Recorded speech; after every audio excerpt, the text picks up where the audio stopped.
What's up, Alphas? Today, I want to talk about building engagement on social media. A few months ago, I tested this theory that I've seen on a lot of entertainment and meme Facebook pages where there's almost a little polling system photo based on emojis. And I wanted to test this within my own market. So what I did a few months ago was I created a similar image using me and Renee Christine and had you guys vote for which cupcake flavor that you like the best. And I asked that you go ahead and just use your emoji system to vote or comment what your favorite cupcake flavor was. And the number of just comments and reactions to this post was insane. So let's go ahead and look. We had 286 people who actually engaged with the post, and 93 of you commented to vote for which cupcake that you wanted. So this is just one of those quick examples. I wanted to test this to see how it worked before I incorporated it into my Etsy marketing. And now I want to show you how that applied to my Etsy marketing with a similar post that I did for some of my jewelry. Now, keep in mind, guys, I have over 25,000 Facebook followers for my jewelry and over 3,000 Facebook group members. So I do have a large audience pool for my jewelry, but this is a great way to start getting your quiet audience to engage. And this isn't something that might work the first time or even the second time, but it's something that you can condition your audience to engage with. Engagement on Facebook and Instagram is huge. You want people to comment and you want people to react to your posts. The more that they react and comment to your posts, the more likely it is that they are going to find and see your different posts organically within their newsfeed. So here is the post that I added to my own Facebook. This is a poll that I did for a design for one of my jewelry pieces where I asked my audience, do you like red or blue? And I gave them the option with emojis, red or blue, to comment which they prefer. Now, looking at my comments, we had 73 people voted on which color they wanted to see on an upcoming collection. Now, not only did this help me to choose what color I was going to use, but it gave them the option to share their voice.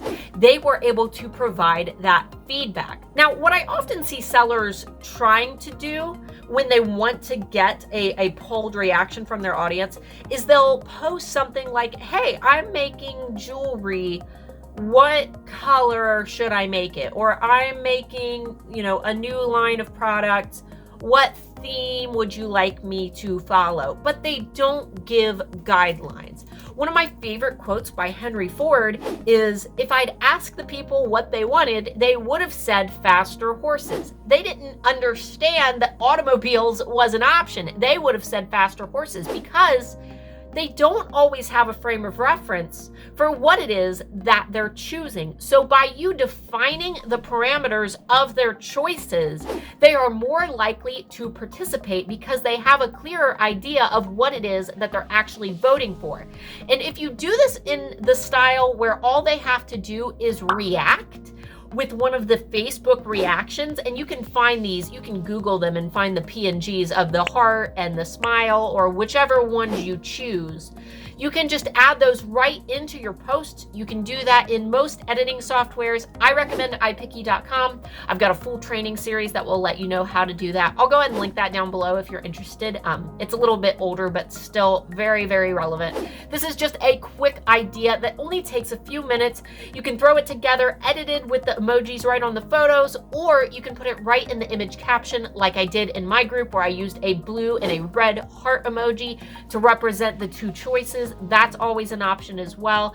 It only takes a few minutes. And if you are to do this repeatedly and let them feel like they have a say in the products that you create, this will help you tremendously to build trust. And when that product actually launches, they feel like they took part in the final decision making for that product, causing them to take ownership of it because they helped you to make that decision.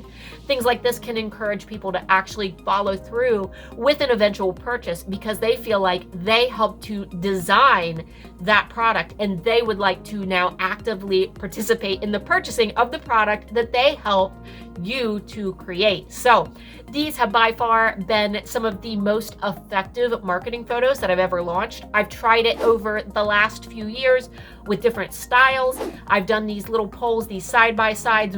Do you like this one or this one? Multiple times in my own jewelry community. And what I'm noticing is that it is probably the most effective marketing photo that I publish within my community. So I would love to see you guys try this for yourself. If you do, be sure to let me know how it goes, and don't feel discouraged if your first one doesn't go well. Keep doing it and condition that audience to pay attention when you host polls like this.